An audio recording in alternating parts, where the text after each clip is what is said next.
అమూల్యతో విశ్వ మాట్లాడుతూ ఉంటాడు. మా చెల్లి, మీ అన్నయ్యని ఎలాగైనా కలపాలి అమూల్య. నాకు సపోర్ట్ చెయ్యి. నేను చెప్పేది విను అని అంటూ ఉంటే, ఏంట్రా ఏం చెప్తున్నావురా? నిన్ను మళ్ళీ ఎలా నమ్మమంటావు? అప్పుడు కూడా మనం పెళ్లి చేసుకుంటే 2 కుటుంబాలు కలుస్తాయి. అందరం సంతోషంగా ఉండొచ్చనే కదా నువ్వు నన్ను నమ్మించి గొంతు కోసావు. నా ఫ్యూచర్ అంతా సగం స్పాయిల్ అయిపోయింది. ఇప్పుడు నేను ఏదో తప్పక కాలేజ్‌కొచ్చి చదువుకుంటున్నాను.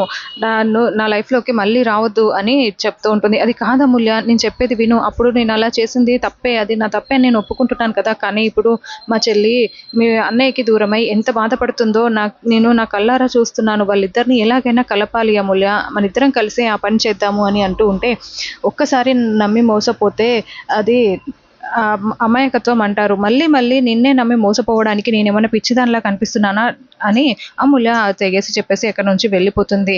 ఇంకా విశ్వ చాలా మండిపడుతూ ఉంటాడు. ఛ! ఇలా జరిగిందేంటి? వీళ్ళిద్దరిని ఎలా కలపాలి అని అనుకుంటూ ఉంటాడు. ఇంకా ఈవినింగ్ అయిన తర్వాత ధీరజ్, తిరుపతి ఇద్దరూ కలిసి మందు తాగుతూ ఉంటారు. ఇంకా ధీరజ్ బాగా తాగేసి తిరుపతిని తిడుతూ ఉంటాడు. ప్రేమని ఊహించుకొని తిడుతూ ఉంటాడు. నేను నీ మొగుడినని చెప్పడానికి ఏంటి నీకు? నేనెవరో తెలీదు అని చెప్తావా అని అంటూ అరుస్తూ ఉంటాడు. ఒక్క నిమిషం అల్లుడు అంటూ తిరుపతి వెళ్ళి శారీ కట్టుకొని వచ్చి, నేను ప్రేమను అనుకో, నీ ఫ్రస్ట్రేషన్ అంతా నా మీద తీర్చేసుకో అని తిరుపతి చెప్తూ ఉంటాడు. అప్పుడే ఇదంతా ప్రేమ పైనుంచి చూస్తూ వింటూ ఉంటుంది. ఇంకా ధీరజ్ ప్రేమని ఆ, తిరుపతిని ప్రేమలాగా ఊహించుకుంటూ తిడుతూ ఉంటాడు.